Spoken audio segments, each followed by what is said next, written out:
All right, hello class, this is Miss H speaking. I am doing a video lesson continuing on rates and unit rates. Today our topic is identifying rate and how to calculate for changes in rate.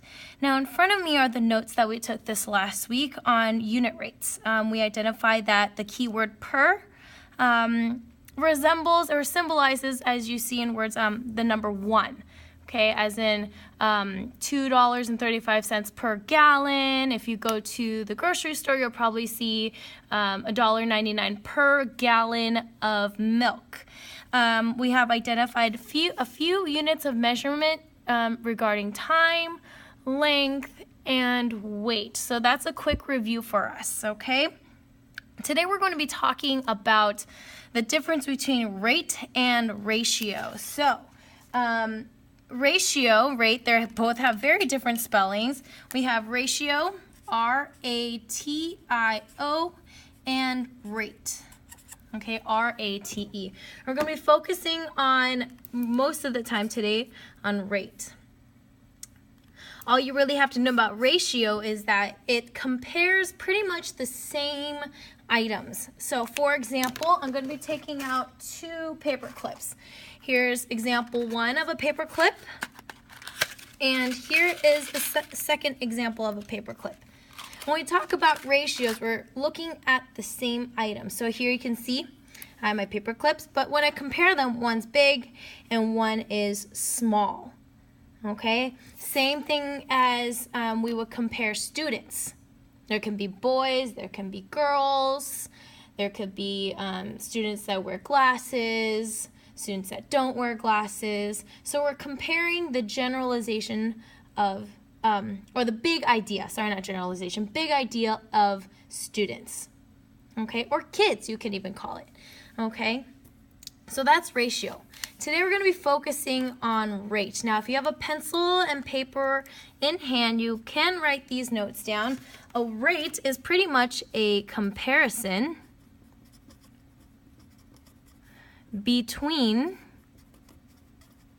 2 different quantities or units. Okay, units as in something, as in our units of measurement here. So if you can see units of measurement, it can compare any 2 of these as long as if they're different. Okay, so a rate is a comparison between, and I'm going to emphasize, 2 different quantities. Okay, if we look at our Kahoot, I printed out all the questions we have on our Kahoot. We're going to look at questions 1, 2, and 3. Okay, we're not going to solve them. We're just going to identify the rate. What are they comparing?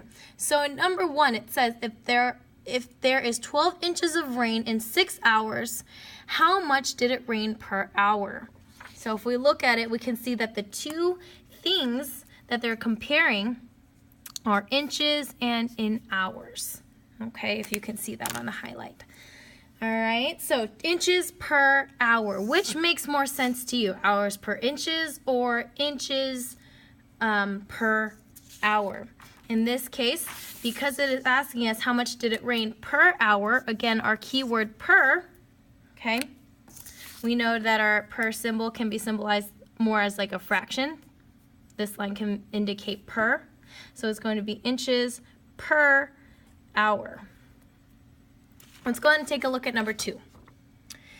Number 2 says, if I'm able to drive 200 miles in Orlando to Orlando in 4 hours, what is my unit rate? Again, this one you want to look at which makes most sense, miles per hour or hours per mile. Okay, in here, it's comparing the 2 of miles and hours.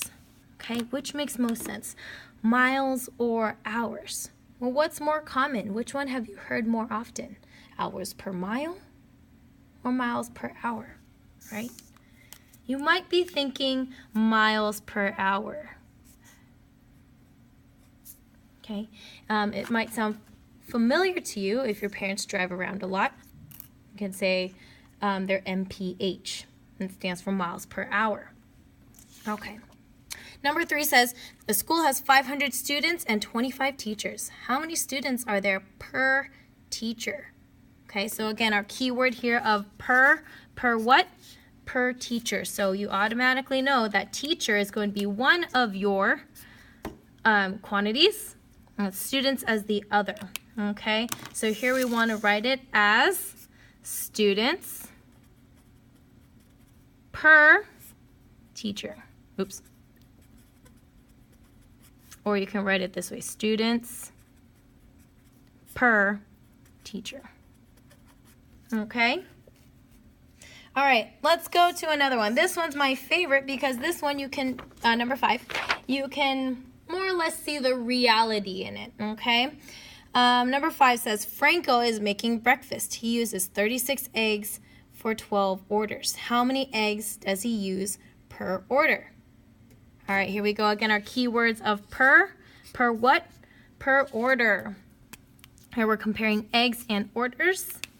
So what we're going to do here, it's going to be eggs per order. Okay, so how many eggs per every one order? Now, I kind of see this one as a humorous one because if you did order per eggs, well, or order per egg, and let's say I had 3 orders and I had 1 egg, that would really symbolize order per eggs.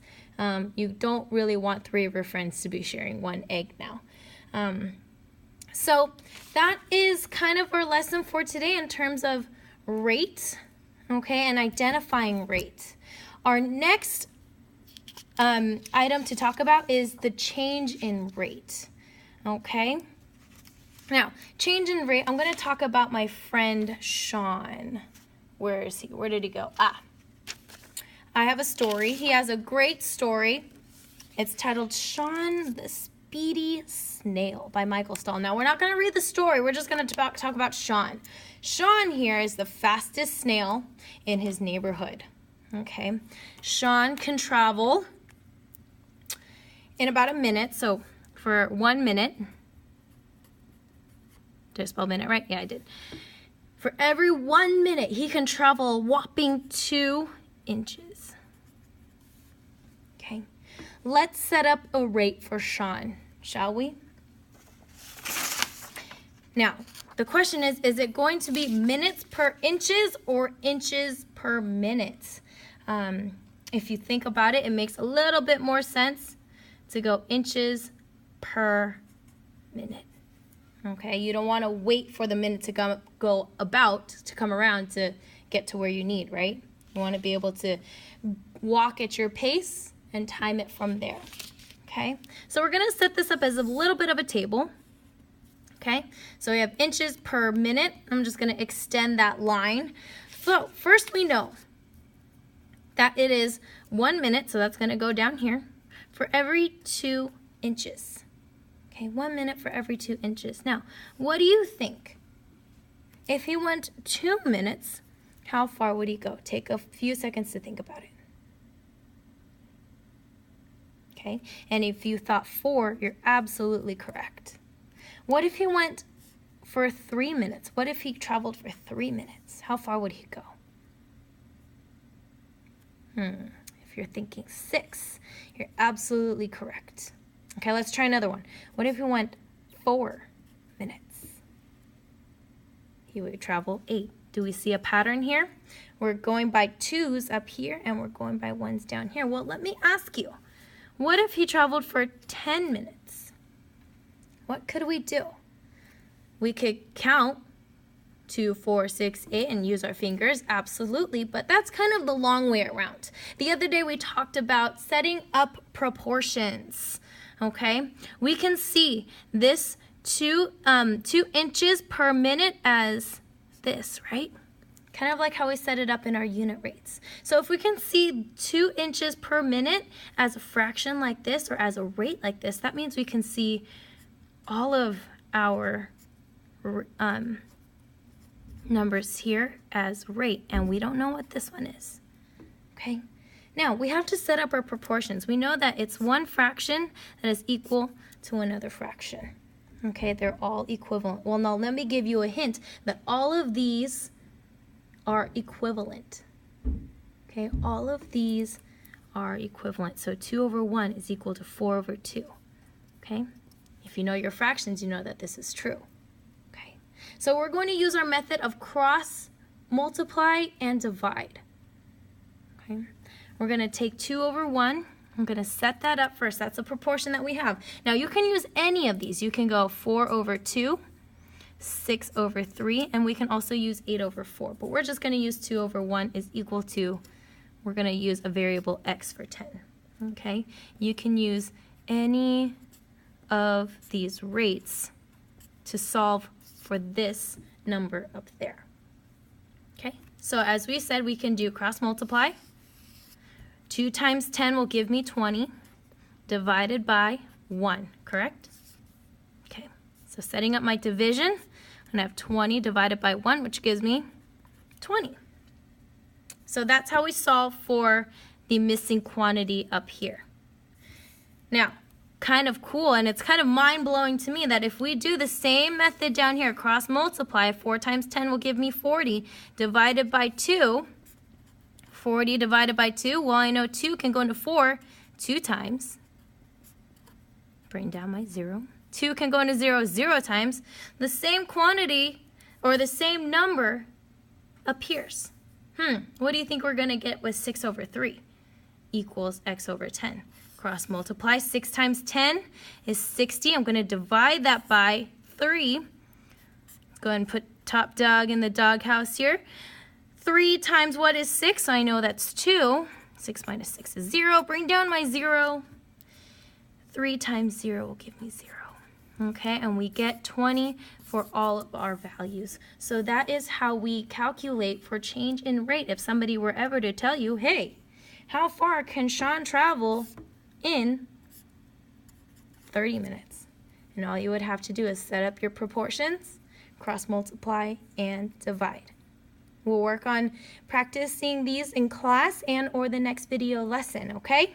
Thanks for paying attention, guys.